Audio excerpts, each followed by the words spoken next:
Yang Mulia Biku Sangga, Yang Luhur Samanera Atas Silani, yang terhormat Romo Ramani, Bapak Ibu, Saudara-saudara yang berbahagia,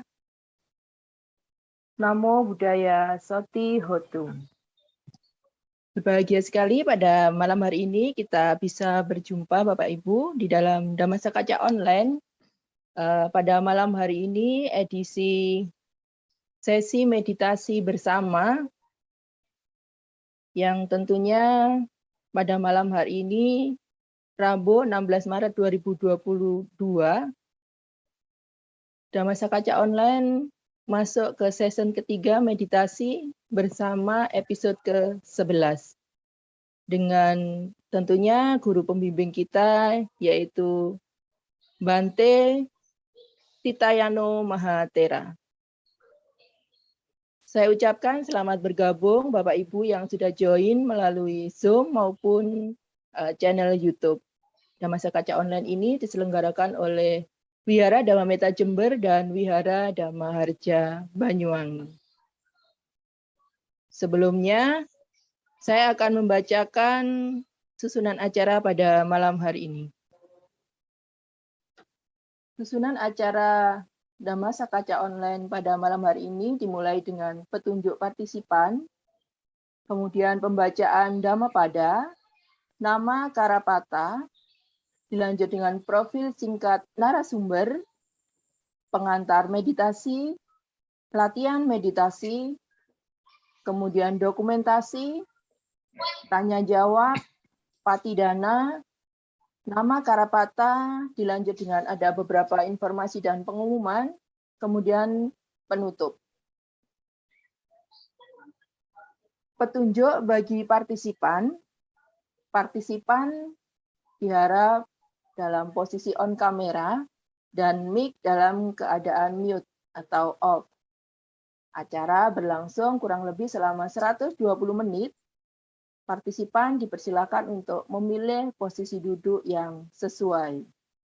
Pengantar meditasi dan latihan meditasi oleh pembimbing dalam durasi 45 menit dan acara tanya jawab dalam durasi 45 menit. Partisipan dipersilakan bertanya pada saat sesi tanya jawab dengan cara raise hand atau menulis via chat di kolom komentar disampaikan ke operator pertanyaan. Kemudian partisipan hanya diperbolehkan mengajukan satu pertanyaan dengan menyebutkan nama dan asal kota dengan pertanyaan singkat dan jelas sesuai dengan topik materi. Nah, Bapak Ibu, saudara-saudara yang berbahagia, sebelumnya saya akan menyapa dulu Namo Buddhaya Bante Wandami, selamat malam. Ya, selamat malam semuanya. Baik, terima kasih. Bapak Ibu, selanjutnya kita akan mendengarkan lantunan syair Dhammapada yang akan dibacakan oleh Saudari Anggun. Kepada Saudari Anggun, disilahkan.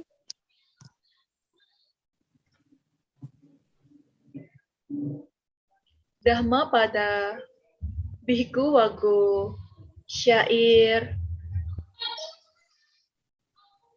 365.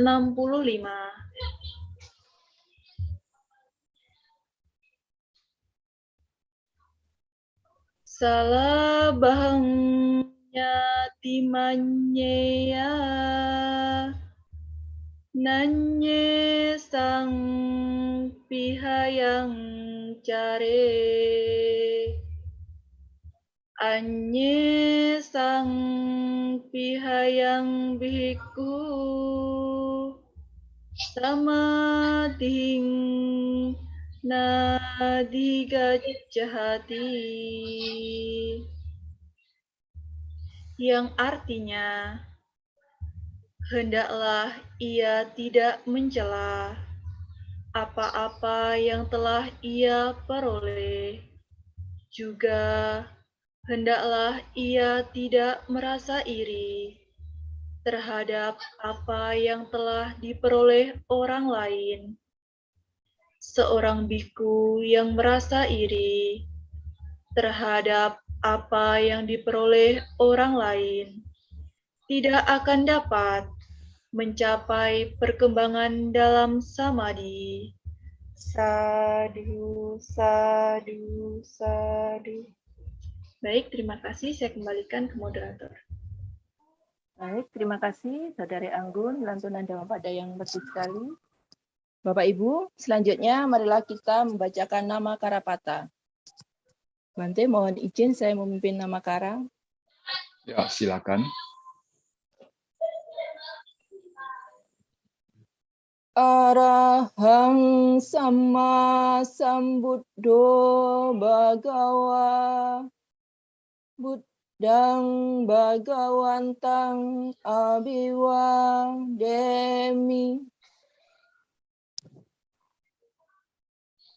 Swakato Bhagavata Dhammo Dhammang Namasami Supatipanno Bhagavato Sawaka Sangho Sanghang Namami. Terima kasih. Bapak Ibu, selanjutnya saya akan membacakan profil singkat dari narasumber kita pada malam hari ini. Pembimbing kita pada malam hari ini adalah Biku Titanyano Mahatera, penabisan Biku atau Upasampada, nama penabisa Titanyano, tempat penabisan Wat Bowora Nives Vihara Bangkok, Thailand. Tanggal penabisan pada tanggal 4 Juli 1999 pukul 09.23 WIB. Nama penabis atau upajaya Prapuagama. Nama guru penabisan atau Kama Wacarya Tan Chaukun Prawidu Dhammabon. Tidak menunggu lama lagi Bapak Ibu, kita akan menerima bimbingan meditasi online pada malam hari ini yang akan dibimbing oleh Bante. Kami persilakan Bante. Ya, baik. Saudara-saudari sekalian, selamat malam. Minggu lalu kita sudah membahas ya, pentingnya meditasi di dalam praktik umat Buddha. Karena kita tahu bahwa pada dasarnya praktik umat Buddha itu ada 3, yaitu sila, samadhi, dengan panya. Dan untuk meditasi ini, ya praktik samadhi dan praktik panya itu berhubungan erat dengan meditasi. Jadi oleh karena itu, ya boleh dikatakan ya. Sebagai seorang umat yang baik, yang mencoba untuk menjalankan apa yang diajarkan oleh Sang Buddha, ya tentu saja kita juga berusaha untuk secara rutin ya bermeditasi.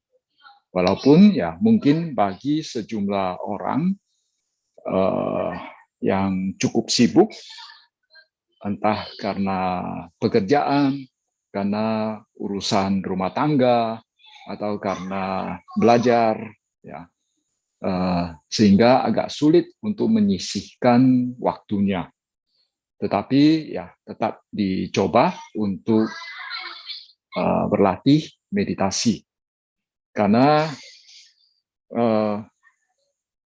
saat ini bahkan yang orang-orang di luar Buddhis, ya, orang-orang non-Buddhis, ya, juga sudah mulai menyadari pentingnya meditasi ini. Ya, kita juga cukup sering membaca berita atau menonton video ya tentang ada sejumlah kelompok di luar negeri, bahkan sekolah-sekolah di luar negeri itu anak-anak sekolahnya diajarin meditasi, polisi-polisinya diajarin meditasi, ya Ya, tentu saja mereka melakukan ini karena ini mereka yang cukup kritis ini, ya mereka mulai menyadari bahwa meditasi itu sangat bermanfaat ya dalam meningkatkan kualitas hidup mereka. Kita sebagai umat Buddha yang sudah dari sononya, dari ajarannya sendiri itu sudah mengajarkan tentang meditasi. Wah, sangat ironis sekali kita sendiri tidak ibaratnya itu kita sudah memiliki di tangan kita itu sudah memiliki suatu permata yang sangat bernilai, tapi kita tidak menyadarinya dan kita tidak memanfaatkannya. Jadi oleh karena itu ya kita sebagai umat Buddha ya perlu menyadari bahwa meditasi itu ya selain memang itu adalah ajaran dari Sang Buddha dan juga umat Buddha seyogianya mempraktikkan itu, kita juga perlu menyadari bahwa dengan mempraktikkan berlatih meditasi, kita bisa mendapatkan manfaat yang cukup besar dari latihan tersebut bagi diri kita sendiri. Ya, untuk meningkatkan kualitas hidup, untuk meningkatkan kualitas batin kita.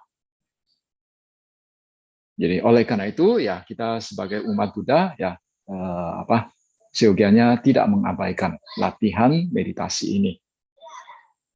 Kemudian minggu lalu juga sudah dibahas ya tentang tahap-tahap awal sebelum kita berlatih meditasi secara resmi ya. Jadi kemarin minggu lalu juga sudah diajarkan tentang meditasi relaksasi, kemudian setelah melakukan meditasi relaksasi kita juga ada melakukan pengucapan kata-kata atau kalimat tertentu secara berulang-ulang. Cara-cara seperti itu ya meditasi relaksasi dan pengucapan kata-kata itu bagi seorang pemula itu akan sangat membantu. Karena kalau kita langsung masuk ke dalam materi meditasi Buddhis begitu yang konvensional, yang secara tradisional diajarkan, misalnya tentang Anapanasati, ya ada sejumlah orang ya masih kurang menangkapnya. Ya, kurang mampu untuk mempraktikkannya. Oleh karena itu perlu sejenis pengantar. Ya, tentu saja mungkin ada sebagian orang juga begitu diajarkan Anapanasati langsung bisa. Begitu diajak untuk melakukan Anapanasati langsung mampu melakukannya. Ya, itu mungkin karena parami mereka yang baik. Tapi bagi sebagian lagi ya perlu sejenis pengantar. Ya. Kemudian minggu lalu kita juga sudah membahas atau menceritakan sedikit bahwa pemahaman terhadap meditasi itu pada rasanya bisa ada dua macam. Satu, kita mendefinisikan meditasi itu sebagai suatu latihan pengembangan samadhi. Ya, terutama pengertian samadhi dalam makna pengembangan konsentrasi. Ya. Lalu yang kedua adalah pengembangan kesadaran, ya, pengembangan kesadaran atau pengembangan sati terhadap apa yang terjadi pada batin dan jasmani kita. Ya, kalau pemahaman yang pertama atau definisi yang pertama itu biasanya itu disebut sebagai latihan samatha. Ya, lalu yang kedua, ya, definisi yang kedua itu lebih mengarah ke latihan vipassana atau bisa juga kita mengatakan itu latihan satipatthana. Ya. Ya, jadi terhadap istilah samadhi ini pun sebetulnya kalau kita baca di internet ya, itu ada sejumlah pemahaman yang berbeda. Ada yang mengatakan samadhi itu adalah konsentrasi, yaitu kita ada satu objek yang dari luar ya, di luar badan kita, lalu kita konsentrasi, kita fokus pada objek tersebut. Ya, itu yang disebut sebagai samadhi. Tapi ada lagi yang memahami samadhi itu sebagai kondisi batin yang tidak lari ke sana kemari. Ya, kalau saya pribadi, saya cenderung mendefinisikan samadhi itu sebagai kondisi batin yang tidak lari ke sana kemari. Jadi batin itu tidak lari ke sana kemari, tidak harus menggunakan satu objek di luar. Bisa saja menggunakan objek dirinya sendiri, yaitu ke batinnya sendiri. Jadi perhatian ke batinnya sendiri, dan itu bisa membuat batin kita itu sendiri juga tidak lari ke sana kemari. Itu juga bisa mencapai samadhi. Kemudian pemahaman yang kedua yaitu menyadari apa yang terjadi pada batin maupun jasmani kita. Ya. Atau bisa juga kita bisa memahami meditasi itu atau latihan pengembangan sati itu adalah menyadari apa saja yang terjadi pada indera kita, keenam indera kita. Ketika indera kita itu melakukan kontak dengan objeknya, ya, yaitu ketika ya kita tahu ada 6 indera kan, ya, indera mata, indera penglihatan, indera pendengaran, penciuman, kemudian pengecapan, lalu indera sentuhan dan indera batin. Ya, indera penglihatan ya melihat sesuatu yang berwujud. Ya, kemudian yang kedua atau rupa biasanya. Yang kedua indera pendengaran itu kita mendengarkan suara. Ya, jadi ketika telinga mendengarkan suara, ya kita sadari apa yang terjadi dalam terutama pada batin kita. Ya. Kemudian ketika indera penciuman, ya ada melakukan kontak dengan objeknya, yaitu sejumlah bau, begitu. Ya, kita juga mengamati apa yang terjadi, terutama pada batin kita. Selain mengamati juga atau menyadari secara fisik juga. Ya. Yang keempat, indera pengecapan. Ketika lidah merasakan sesuatu, kita juga menyadari apa yang terjadi dalam batin kita. Ya, nah, begitu seterusnya. Kemudian tadi juga dikatakan bahwa pemahaman yang kedua itu yaitu menyadari apa yang terjadi pada jasmani maupun pada batin. Pada rasanya bisa juga kita katakan itu sebagai latihan satipatthana. Satipatthana itu artinya itu terdiri dari 2 kata, yaitu sati tambah upatthana. Memang ada 2 macam tafsiran. Satu adalah sati tambah upatthana, lalu sati tambah patthana. Sati tambah patthana itu biasanya akan diterjemahkan sebagai landasan sati. Patthana itu sebagai landasan sati. Tapi satu pemahaman lagi, ya satu tafsiran lagi adalah sati tambah upatthana. Ya, sati tambah upatthana. Para ilmuwan cenderung menggunakan tafsiran sati tambah upatthana. Walaupun buku komentar sepertinya lebih cenderung ke pemahaman yang kedua, sati tambah patthana. Jadi para ilmuwan lebih cenderung ke sati tambah upatthana. Karena memang ada satu kata kerja juga yang berhubungan sama kata upatthana itu, yang artinya itu penghadiran, menghadirkan sati, ya, penghadiran. Dan itu juga sering muncul, kata itu sering muncul di dalam sutta-sutta yang berhubungan dengan meditasi. Jadi saya pribadi lebih cenderung menggunakan tafsiran yang pertama, yaitu sati tambah upatthana, penghadiran sati. Ya, penghadiran sati ada 4 objek. Ya, ada 4 objek yang bisa kita menghadirkan sati pada 4 objek tersebut. Yaitu yang pertama, yaitu kayanupassana, lalu Wedana Nupassana, Citta Nupassana, dan Dhamma Nupassana. Ya. Oh ya, sebelum kita lanjut, mungkin saya perlu menjelaskan dulu arti kata sati.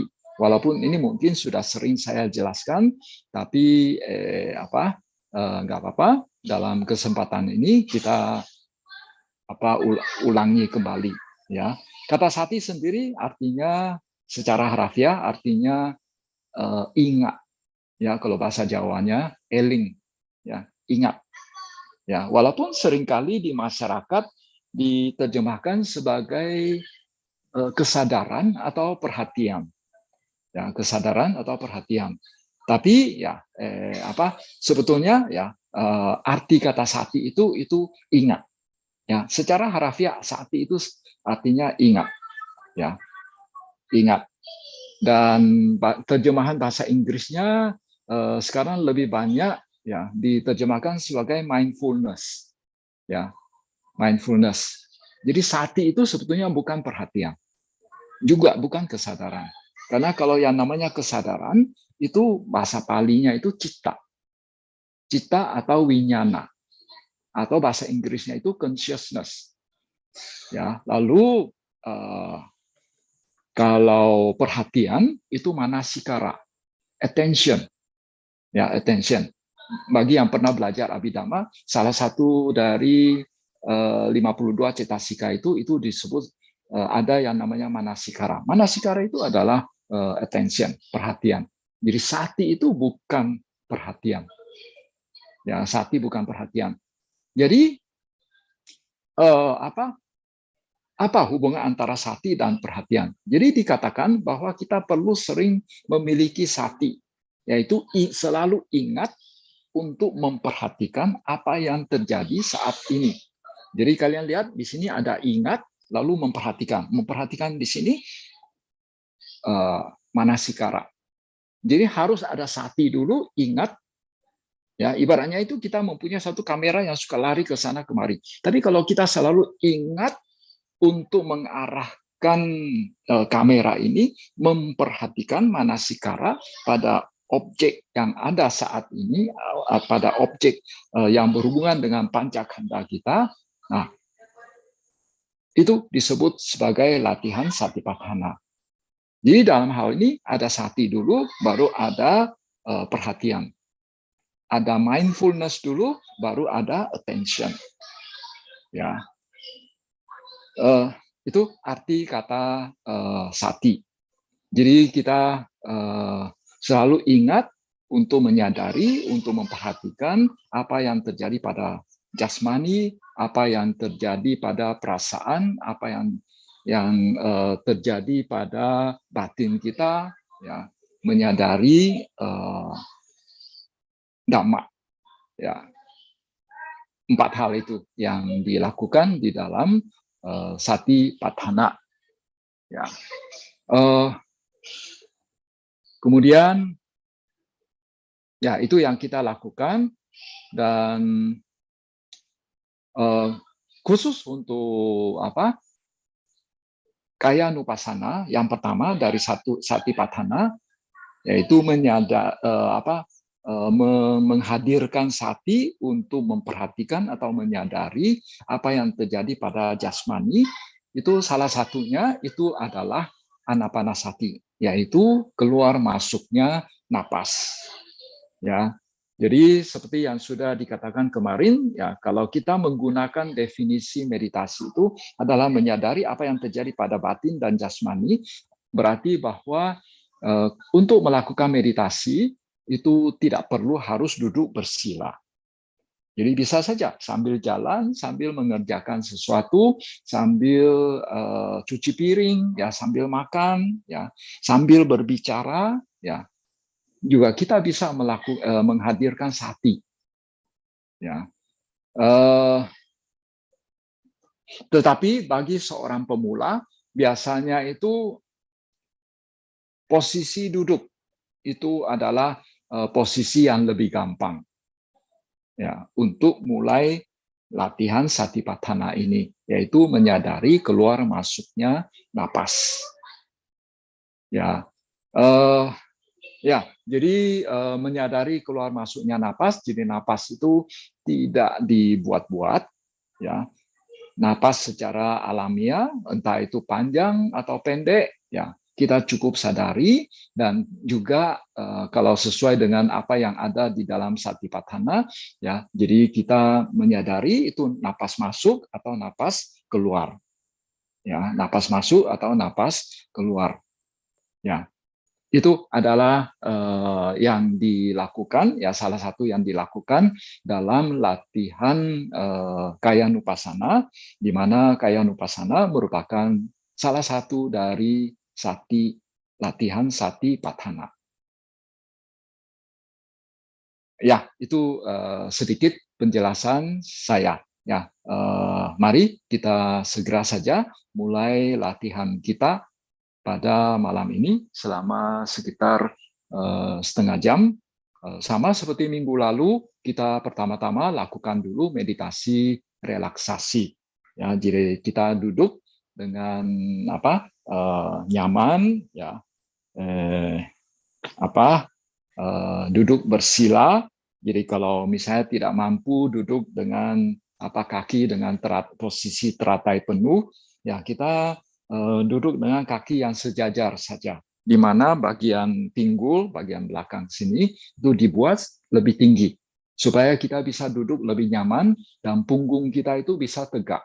Karena kalau bagian pinggul belakang lebih rendah, itu membuat punggung kita itu menjadi bungkuk. Ya, kalau bagian belakang lebih tinggi, ya alas duduk kita itu bagian belakang lebih tinggi, kita bisa duduk dengan lebih nyaman dan dengan pinggang dan punggung yang lebih tegak. Walaupun ya itu bukan berarti bahwa punggung kita itu menjadi tegang, tidak, rileks saja. Ya, rileks saja, dan tangan ya diletakkan di pangkuan secara rileks, tidak perlu membuat posisi seperti ini atau dengan begitu. Ya, santai saja, ya, rileks saja. Ya, baik, kita mulai dulu dengan meditasi relaksasi, ya, sebanyak tiga ronde, ya.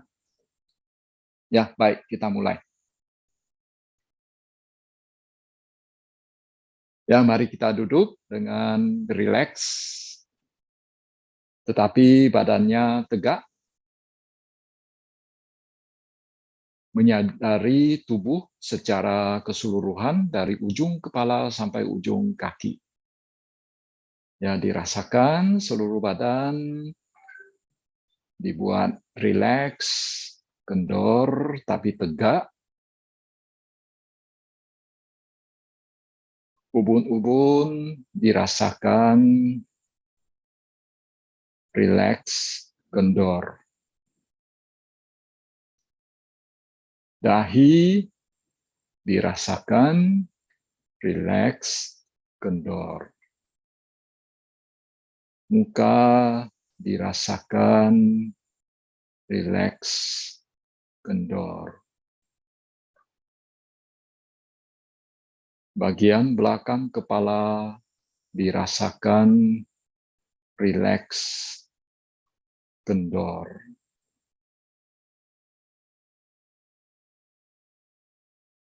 Leher dirasakan rileks, kendor.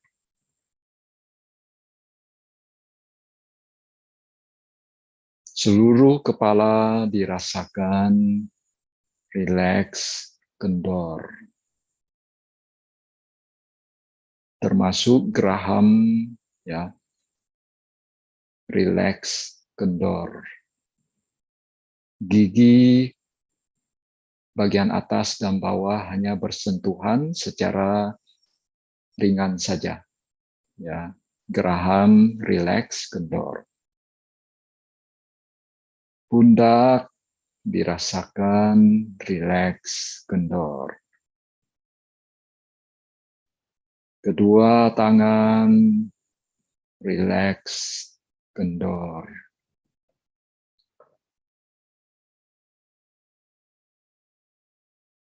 Dada dirasakan, rileks, kendor.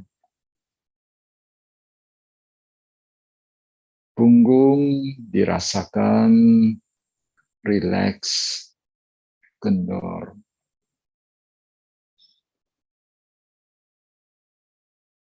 Perut dirasakan, rileks, kendor.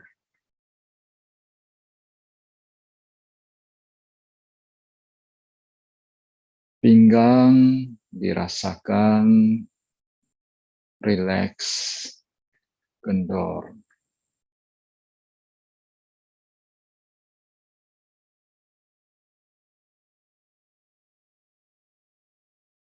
Pinggul dirasakan, rileks, kendor. Paha dirasakan, rileks, kendor. Lutut dirasakan, rileks, kendor. Betis dirasakan, rileks, kendor. Pergelangan kaki dirasakan, rileks, kendor. Telapak kaki dirasakan, rileks, kendor.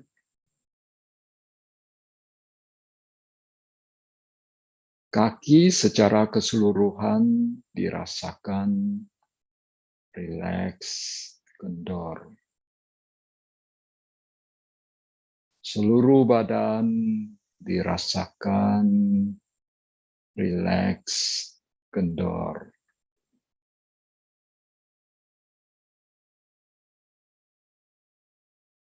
Ubun-ubun dirasakan, rileks, kendor. Dahi dirasakan, rileks, kendor. Muka dirasakan, rileks, kendor. Bagian belakang kepala dirasakan, rileks, kendor. Leher dirasakan, rileks, kendor. Seluruh kepala dirasakan, rileks, kendor. Termasuk geraham, rileks. Tidak dikatup secara kuat, dikatup secara ringan saja, gigi hanya bersentuh ringan. Pundak dirasakan, rileks, kendor. Kedua tangan dirasakan, rileks, kendor. Dada dirasakan, rileks, kendor. Punggung dirasakan, rileks, kendor. Perut dirasakan, rileks, kendor. Pinggang dirasakan, rileks, kendor.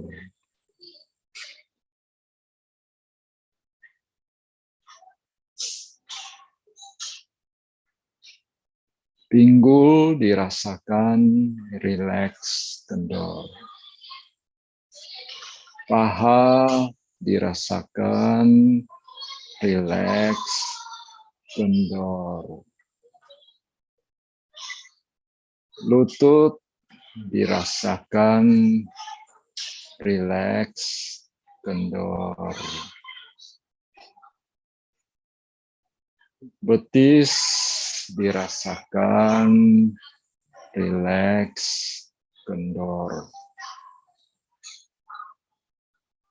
Pergelangan kaki dirasakan rileks, kendor. Telapak kaki dirasakan rileks, kendor. Kaki secara keseluruhan dirasakan rileks, kendor.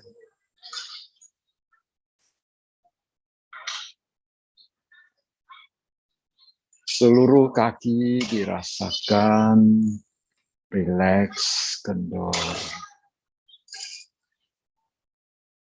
Seluruh badan dirasakan rileks, kendor.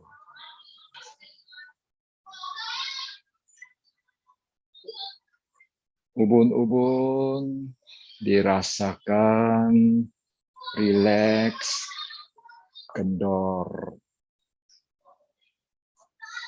Dahi dirasakan rileks, kendor. Muka dirasakan rileks, kendor. Bagian belakang kepala dirasakan rileks, kendor. Leher dirasakan rileks, kendor.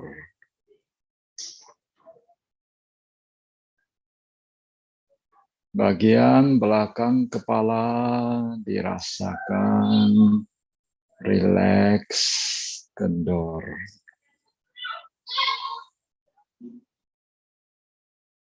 Leher dirasakan rileks, kendor. Seluruh kepala dirasakan rileks, kendor.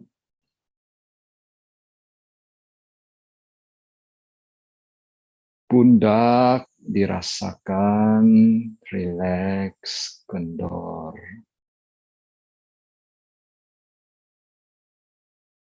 Tangan dirasakan rileks, kendor.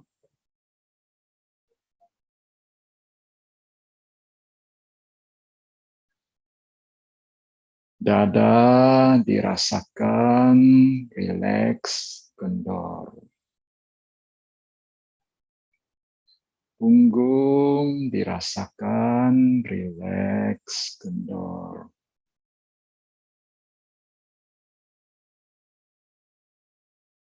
Perut dirasakan rileks, kendor.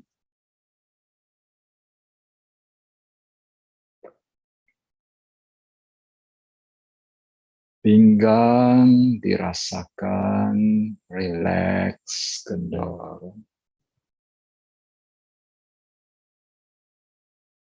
Pinggul dirasakan rileks, kendor.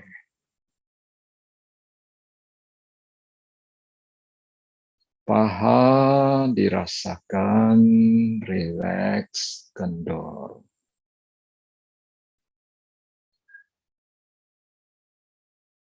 Lutut dirasakan rileks, kendor.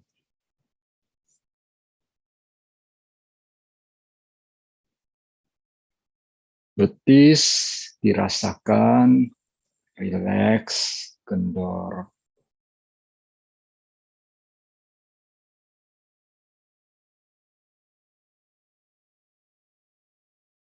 Pergelangan kaki dirasakan rileks, kendor.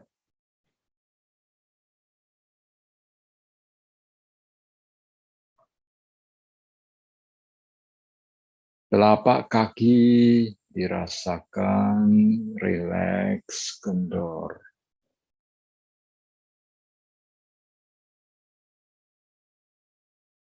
Kaki secara keseluruhan dirasakan rileks, kendor.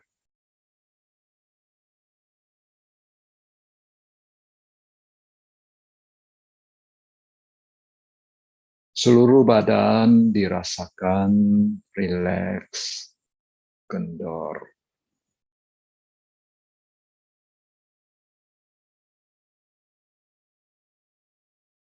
Ubun-ubun dirasakan rileks, kendor. Dahi dirasakan rileks, kendor. Muka dirasakan rileks, kendor. Bagian belakang kepala dirasakan rileks, kendor. Leher dirasakan rileks, kendor. Seluruh kepala dirasakan rileks, kendor.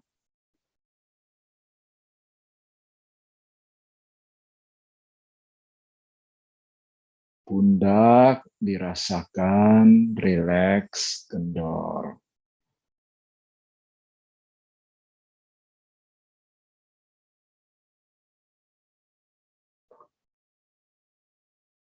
Kedua tangan dirasakan rileks, kendor. Dada dirasakan rileks, kendor.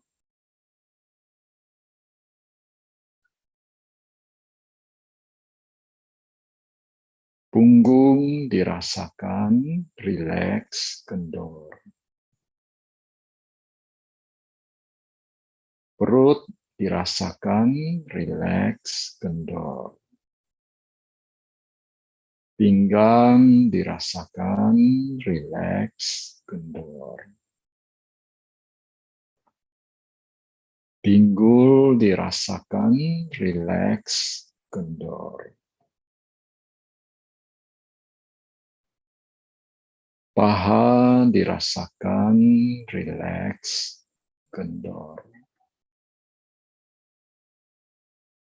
Lutut dirasakan rileks, kendor. Betis dirasakan rileks, kendor. Pergelangan kaki dirasakan rileks, kendor.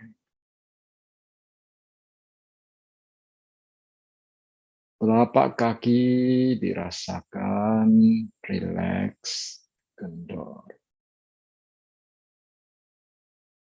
Kaki secara keseluruhan dirasakan rileks, kendor. Seluruh badan dirasakan rileks, kendor. Seluruh badan dirasakan dari ujung kepala sampai ujung kaki rileks, kendor. Seluruh badan dirasakan rileks, kendor.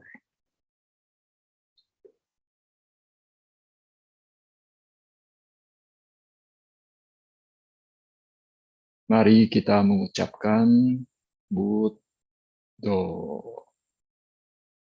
Buddho.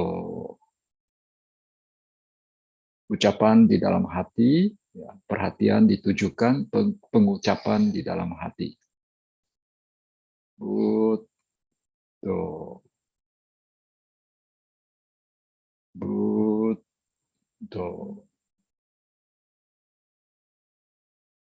Buddho.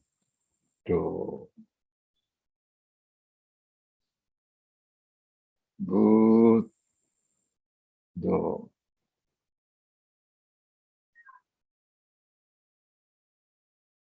Buddho.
Buddho, Buddho, Buddho. Sekarang perhatian ditujukan ke napas masuk, napas keluar. Perhatian ditujukan ke ujung hidung atau bibir bagian atas. Menyadari keluar masuknya napas. Ketika napas masuk, kita sebut dalam hati masuk. Napas keluar, sebut dalam hati keluar. Napas secara alamiah.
Ya, baik. Meditasi selesai.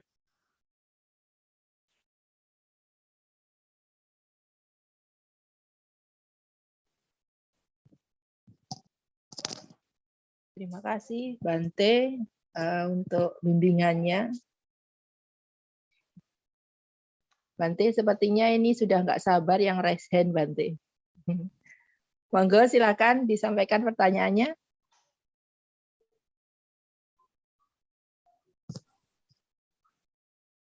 Wandami Bante. Ya, selamat malam. Selamat malam Bante. Saya Ya. Yusuf dari Xiamen Cungko. Oh, ya. Sepertinya kita Yang pernah ingin ketemu saya, ya. Iya, minggu kemarin.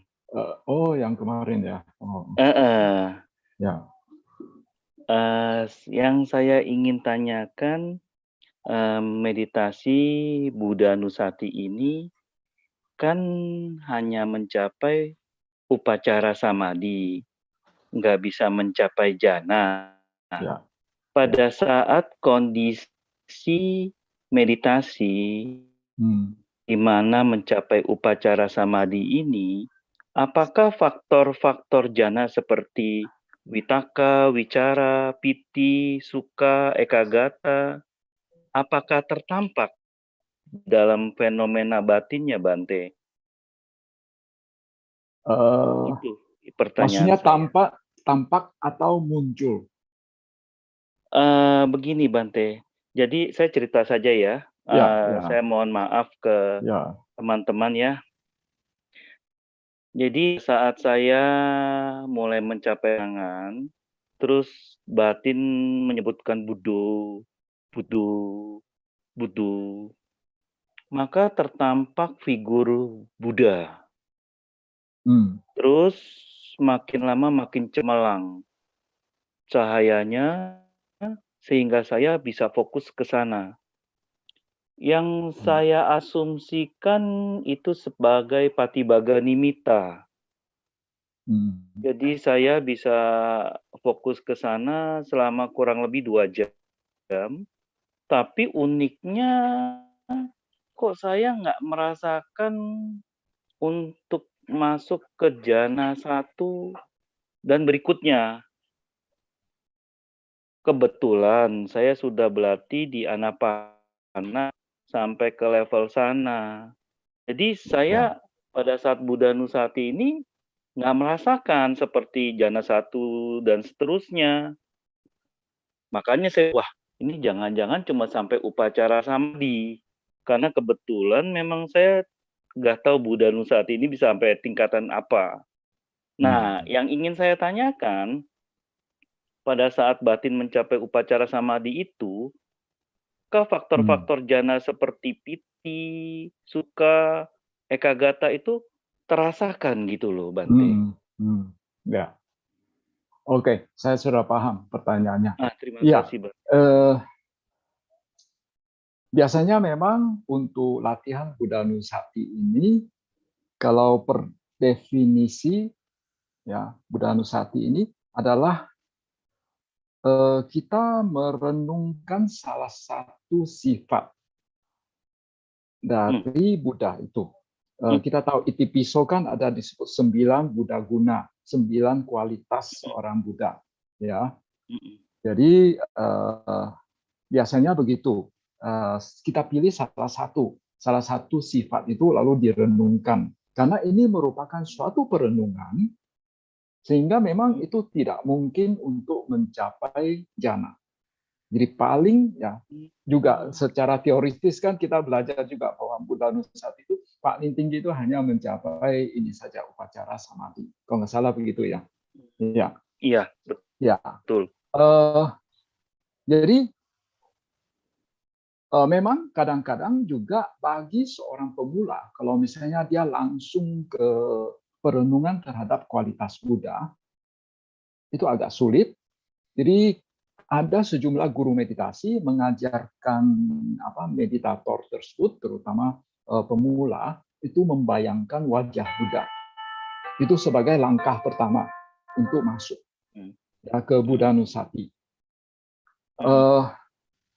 Kemudian pencapaiannya memang itu paling tinggi ya, secara tekstual itu dikatakan itu hanya bisa mencapai upacara samadhi. Kalau sudah mencapai upacara samadhi, berarti memang sebetulnya waktu itu 5 faktor jhana sudah muncul, tapi itu belum cukup kuat.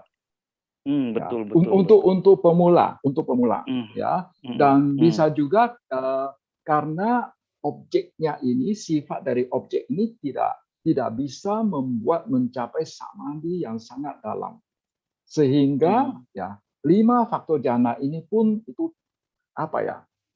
tidak dirasakan secara sangat kuat gitu. Kalau misal muncul piti sukha, itu juga tidak sedalam objek yang lain bisa menuntun ke pencapaian jhana. Betul. Ya. Jadi memang karena sifat objek ini sendiri. Tapi bagaimanapun juga ya namanya kalau sudah mencapai upacara samadhi, pasti 5 faktor jhana itu sudah muncul. Ya, sudah muncul, sudah bisa dirasakan. Cuma memang tidak terlalu kuat dan mungkin juga tidak begitu stabil. Ya, itu kira-kira jawaban saya. Ya. Terima kasih banyak Bante Anumodami. Ya. Baik, terima kasih Pak Yusuf atas pertanyaannya, dan terima kasih Bante untuk jawabannya. Apakah masih ada yang raise hand atau ada pertanyaan dari kolom chat? Baik, sepertinya belum ada, Bante. Ya, sekarang saya yang bertanya, Bante. Ya. Gini, Bante, kita di saat kita meditasi itu kadang kita ada di satu sisi, waktu tertentu itu kita seperti tenang gitu, Bante. Tenang, terus damai. Nah, apakah perasaan-perasaan yang muncul itu, Bante, itu apakah itu termasuk kegiuran atau memang kita ada di objek yang sudah kita pegang gitu, Bante? Tenang dan damai ya. Oke, ya.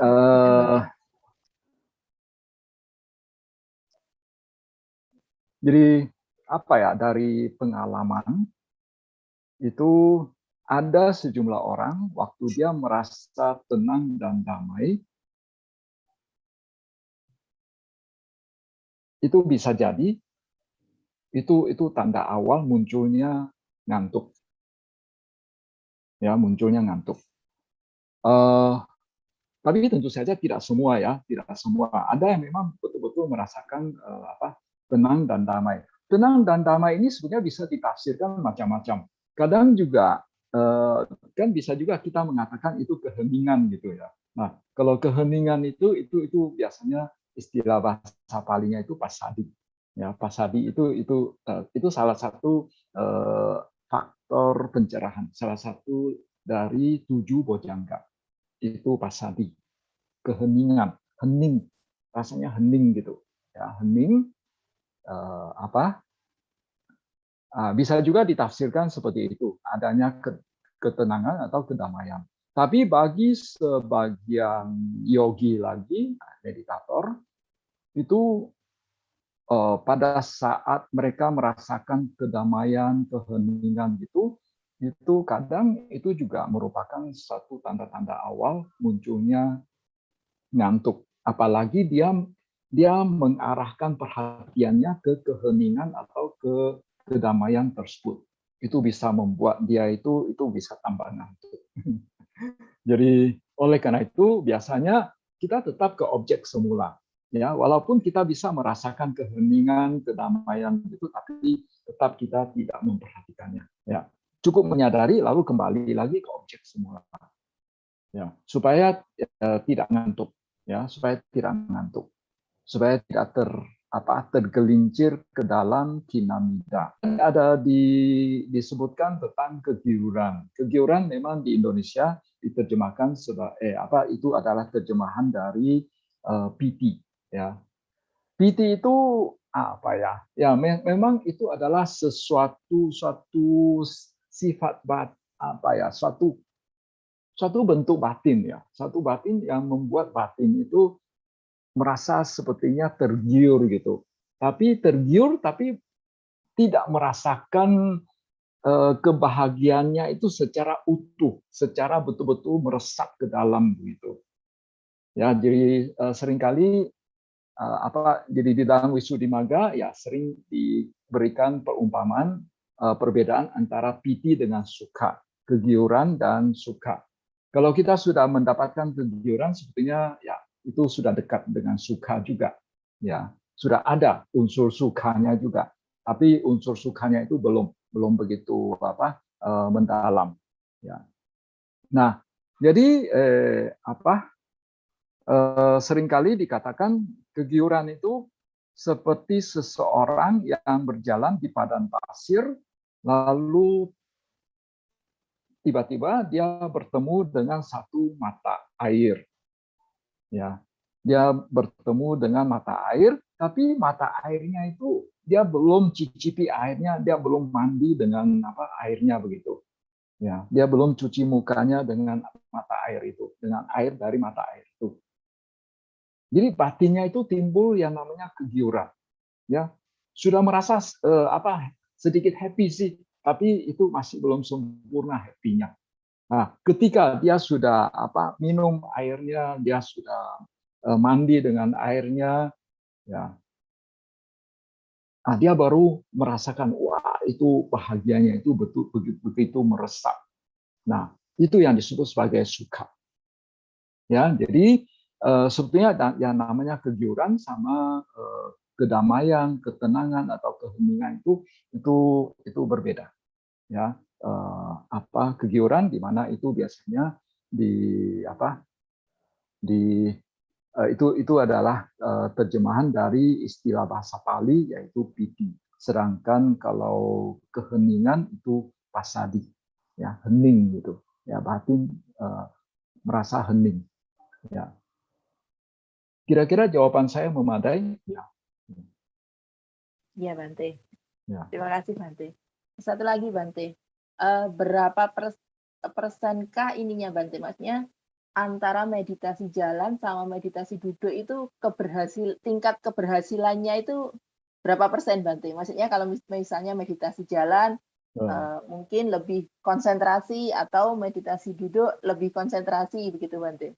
Karena di Vipassana kan kita dianjurkan untuk 1 jam duduk, 1 jam jalan, seperti itu, Bante. Keberhasilan ini ya, berapa persen bisa diulang? Sorry tadi. Maksudnya gini, Bante, antara meditasi duduk sama meditasi jalan itu lebih tepatnya keberhasilannya itu lebih banyak di meditasi duduk atau di meditasi jalan? Oke, ya. Tergantung sasaran kita apa. Kalau sasaran kita itu adalah pencapaian konsentrasi, berarti memang harusnya lebih banyak duduk. Ya, lebih banyak duduk. Jadi meditasi jalan itu hanya sebagai pelengkap saja. Tapi kalau misalnya sasaran kita itu adalah menyadari apa yang terjadi pada batin dan jasmani, ya saya pikir dua-duanya itu penting ya. Jadi kita tidak bisa menyatakan yang satu lebih penting dari yang lainnya. Kemudian tadi saya mengatakan konsentrasi. Tapi sebetulnya Sang Buddha dalam Anguttara Nikaya waktu menyinggung tentang meditasi jalan, istilah meditasi jalannya itu bahasa Palinya itu adalah cangkama. Waktu Sang Buddha menyebutkan manfaat cangkama itu disebutkan bahwa salah satu manfaat cangkama adalah kita mampu bertahan dalam samadhi dalam jangka waktu yang lebih lama. Nah, jadi memang jadi kalau misalnya kita sering melakukan meditasi jalan, kemampuan kita untuk bertahan dalam samadhi, ya entah itu kita menafsirkan samadhi itu sebagai konsentrasi atau kemampuan batin untuk tidak lari ke sana kemarin, itu kemampuan kita untuk bertahan dalam samadhi itu menjadi lebih meningkat.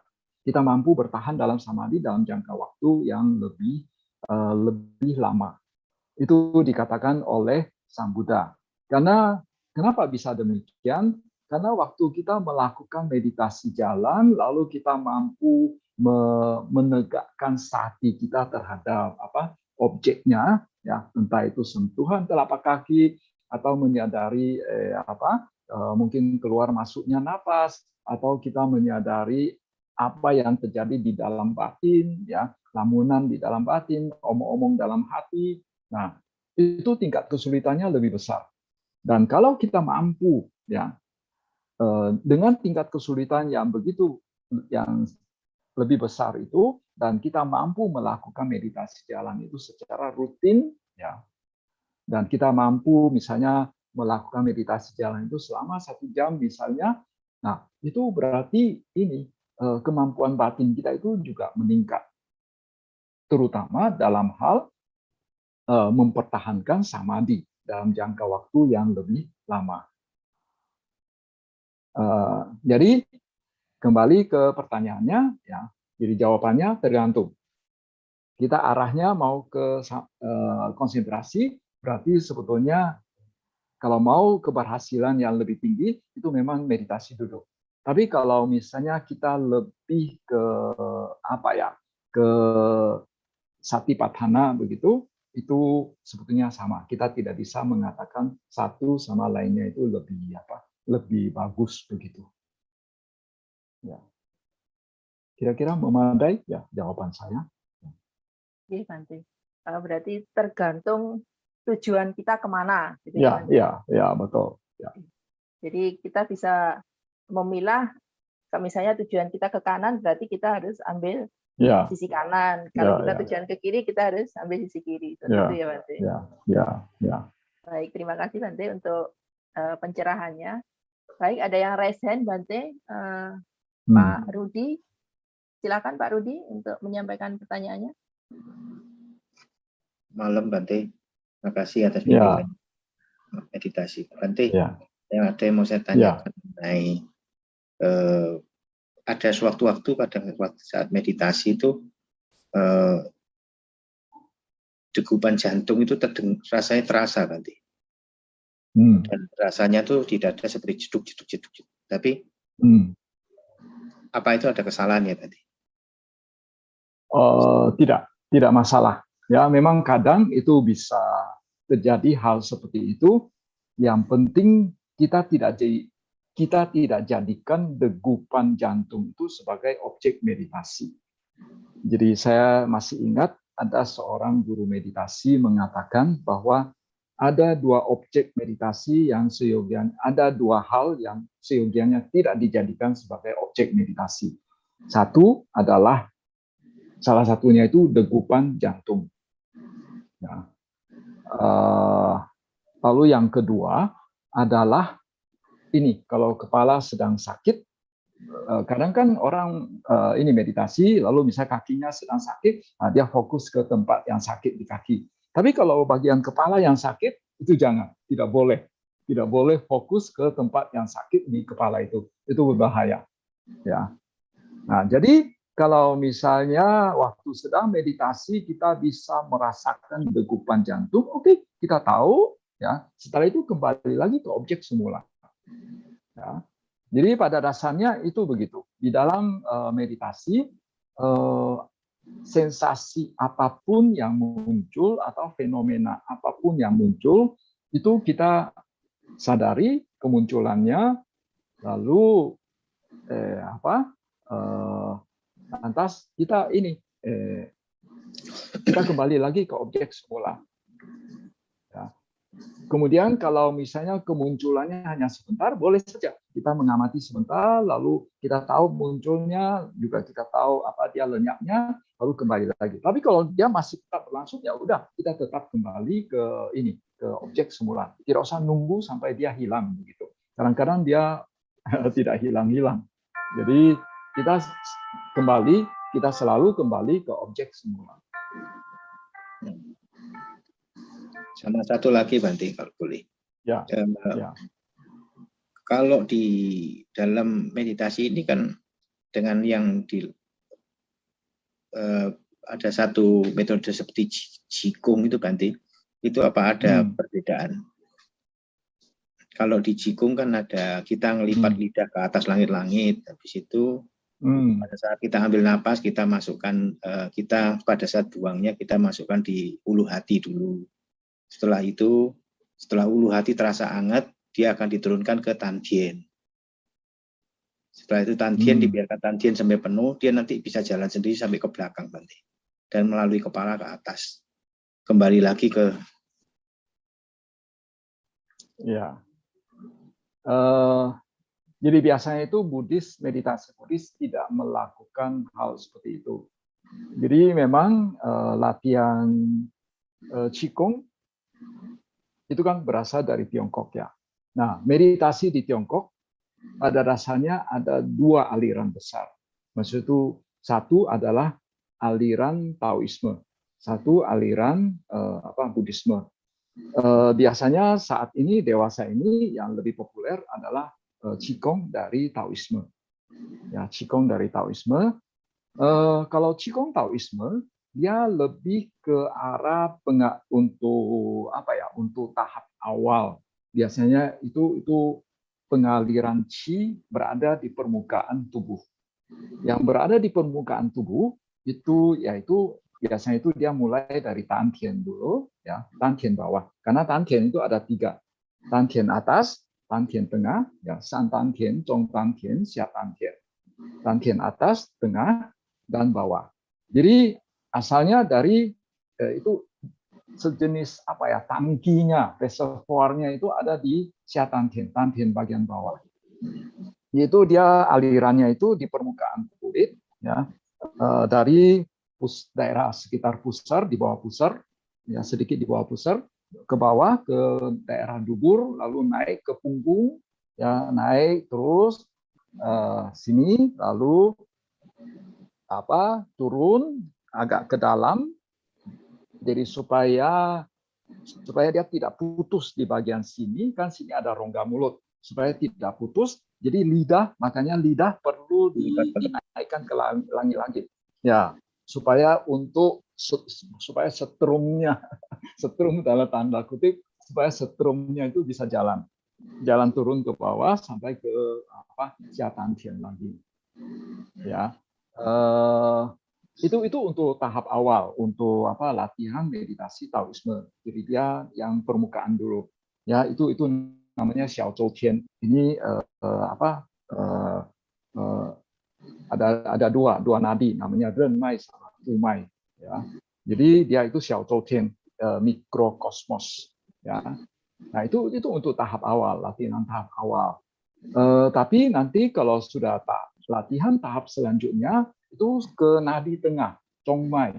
Ya, jadi dia dari ubun-ubun terus tembus sampai ke bawah. Nah, itu di dalam tubuh, dekat tulang punggung begitu. Nah, itu untuk tahap yang selanjutnya. Kemudian nanti yang namanya Ta Zhou Tian itu qi-nya itu mengalir ke seluruh tubuh. Nah, itu tingkat lanjut. Ya, tingkat lanjut. Itu kira-kira yang namanya meditasi Taoisme. Jadi biasanya itu untuk tahap awal memang supaya qi-nya itu lancar, bisa mengalir secara siklus kecil, itu memang lidah harus ke langit-langit. Ya. Tapi meditasi Buddhis tidak begitu mementingkan aliran qi. Walaupun sebetulnya meditasi Buddhis ya bisa juga juga muncul yang namanya qi kan gitu, sensasi qi gitu. Tapi kita tidak terlalu memperhatikan sensasi itu. Ya, kita tidak terlalu memperhatikan sensasi itu. Jadi juga tidak terlalu memperhatikan apakah lidah harus naik ke atas atau tidak. Tapi kalau misalnya secara kebetulan lidah berada di atas, ya kita juga tidak usah harus secara sengaja membuatnya itu menjadi turun gitu. Nggak apa-apa, biarkan aja gitu. Ya, secara alamiah. Jadi ya sekali lagi ya dalam meditasi Buddhis biasanya memang kita tidak perlu sengaja menaikkan lidah ke langit-langit bagian tengah. Ya, tidak perlu. Ya. Kira-kira jawaban saya memadai? Ya. Tapi kalau terakhirnya kalau dibina bisa disambungkan enggak ya Bante? Kalau misalkan biasanya kalaupun misalnya kalau meditasi Theravada tidak. Jadi ya itu, jadi sebetulnya kalau nanti sudah Tato Chin gitu, itu sudah ke seluruh tubuh, itu sebetulnya walaupun lidah itu kan untuk tahap awal, dia waktu di permukaan saja baru harus sambung. Tapi kalau dia sudah Qi-nya itu sudah mulai masuk ke dalam, itu sudah tidak perlu lagi karena dia tidak lewat permukaan sini, dia lewat sumsum, nadi tengah. Dan itu juga di dalam Buddhis, misalnya terutama dalam meditasi tantra, itu juga ada yang namanya nadi tengah. Nah itu juga akan jadi tidak perlu lidah ke atas, itu otomatis tembus ya dari ujung ubun-ubun sampai ke bawah. Jadi itu kira-kira itu terutama memang kalau sudah advance. Ya. Makasih ya Bante. Ya. Baik, terima kasih Pak Rudi. Yang disampaikan Bante sudah menjawab. Ya. Ini Bante, ini teman saya barusan chat saya Bante. Beliau bukan Buddhis. Jadi beliau bertanya gini, apakah meditasi itu hanya untuk orang Buddhis saja atau bisa dilakukan oleh orang non-Buddhis begitu Bante? Ya. Nah, kalau misalnya untuk non-Buddhis itu objek apa yang bagusnya dipakai begitu Bante? Beliau lagi nonton di YouTube. Oh gitu. Ya sebetulnya untuk yang non-Buddhis pun itu bisa dilakukan karena sebetulnya meditasi itu boleh dikatakan tidak ada hubungannya dengan ritual. Ya biasanya itu kalau yang berhubungan sama ritual memang yang non-Buddhis mungkin kadang agak risih juga untuk mengikutinya. Tapi kalau yang meditasi, sebetulnya kita mengembangkan kualitas batin kita. Kita mengembangkan samadhi, kita mengembangkan kemampuan untuk menyadari batin dan jasmani. Dan itu sebetulnya itu bersifat netral. Itu bersifat netral ya, tidak walaupun itu sebetulnya merupakan salah satu bagian dari ajaran Buddha, tapi dengan mengembangkan kualitas seperti itu bagi mereka yang keyakinannya bukan Buddhis, ya itu rasanya itu tidak akan melunturkan keyakinan mereka sendiri. Bahkan bisa membuat keyakinan mereka itu semakin meningkat juga ya terhadap ajaran mereka. Jadi saya pikir boleh-boleh saja melakukannya walaupun bukan Buddhis karena itu bermanfaat untuk kehidupan sehari-hari kita ya. Menyadari misalnya pada saat terutama ya muncul emosi negatif pada diri kita ya, sedang marah ya, sedang serakah begitu ya. Nah, kita menyadarinya, nah itu akan membuat batin kita itu menjadi lebih damai. Dan juga barusan saya ada baca di media sosial dikatakan orang yang merasa lebih bahagia itu adalah orang yang bisa menyadari momen saat ini.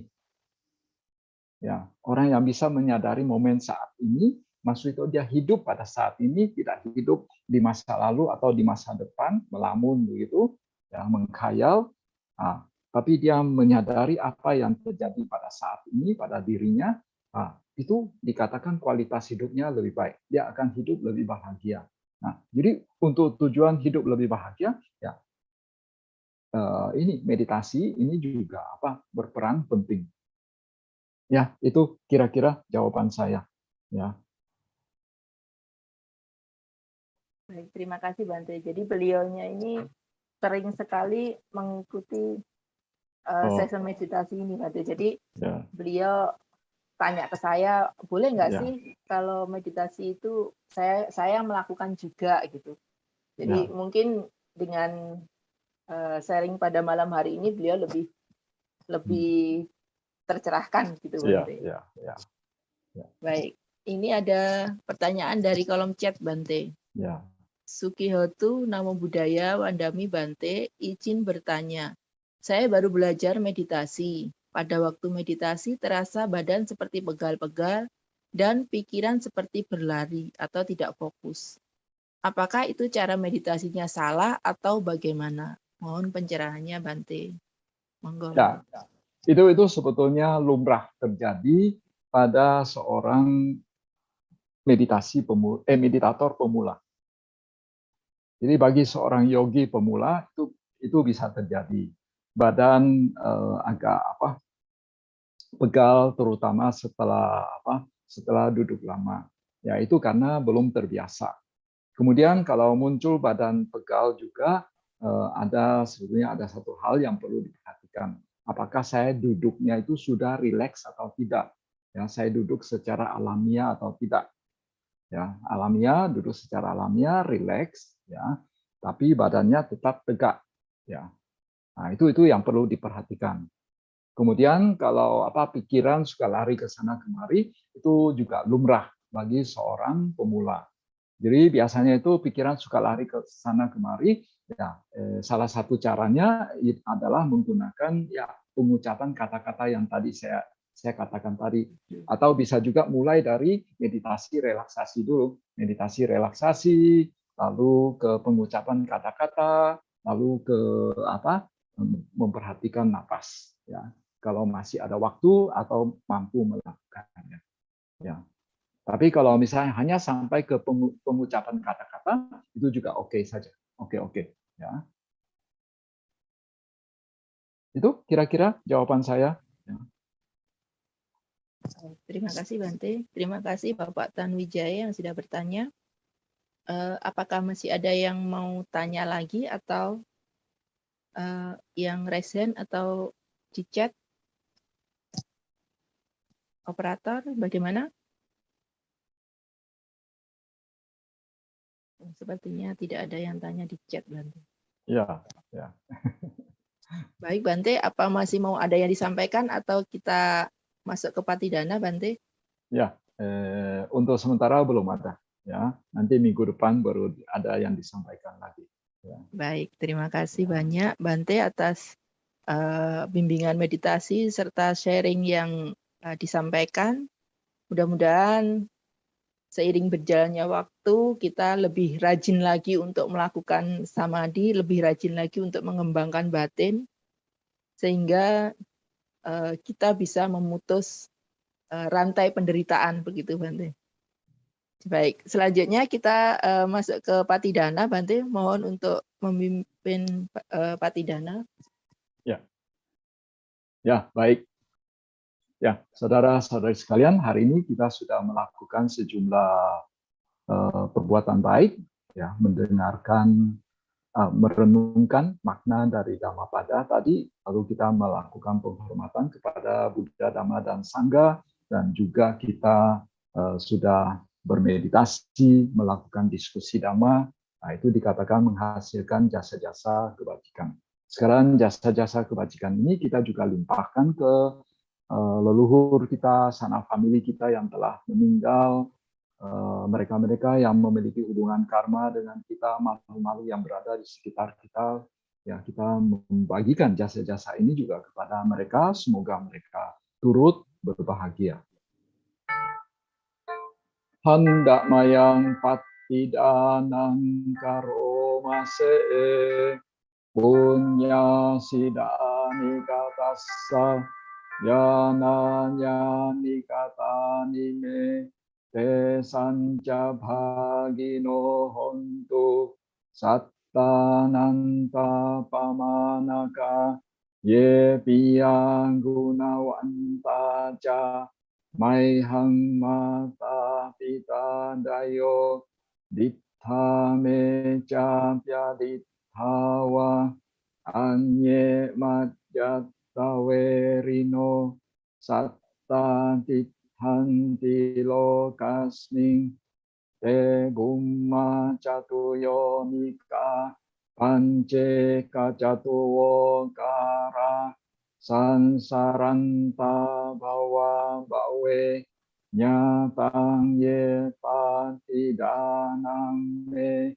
anumodantu te sayang ye cimang na pajananti dewa te sang niwe dayung maya dinna na punyanang anumodana hetuna sabbe satta sadahontu awera sukha jiwino kema padanca papontu te sasa sijatang subha. Sadu, sadu, sadu. Baik, terima kasih Bante. Bapak Ibu, selanjutnya marilah kita akhiri sesi pada malam hari ini dengan Namakara Pata. Mohon izin Bante, saya memimpin Namakara.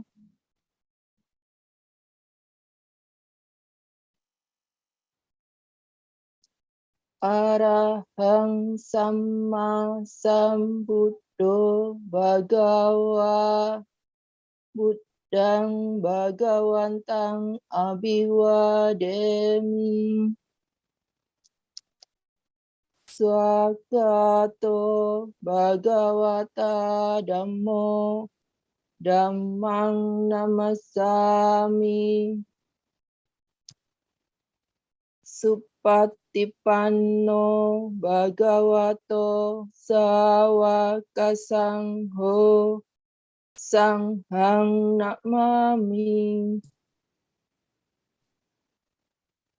Bapak Ibu, saudara-saudara yang berbahagia, marilah kita bersama-sama mengucapkan okasa terhadap Bante. Mari. Okasa Wandami Bante. Abhiwadana silisa nicang udam pacayino cattaro dhamma wadanti ayuwano sukhang balam. Sadu, sadu, sadu. Ya, saya pamit ya. Ya. Terima kasih banyak Bante. Ya. Selanjutnya ada beberapa informasi yang akan ditampilkan.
Baik, terima kasih Bapak Ibu, saudara-saudara yang berbahagia. Demikianlah rangkaian acara Dhamma Sakaca Online sesi meditasi pada malam hari ini. Mohon maaf apabila ada yang kurang, dan semoga kita semakin giat untuk praktek Dhamma dalam kehidupan kita sehari-hari, sehingga apa yang menjadi tujuan dari kita semua dapat tercapai. Akhir kata, Sabe Sata, Bhawantu Sukhitata, saya undur diri. Selamat malam. Namo Buddhaya.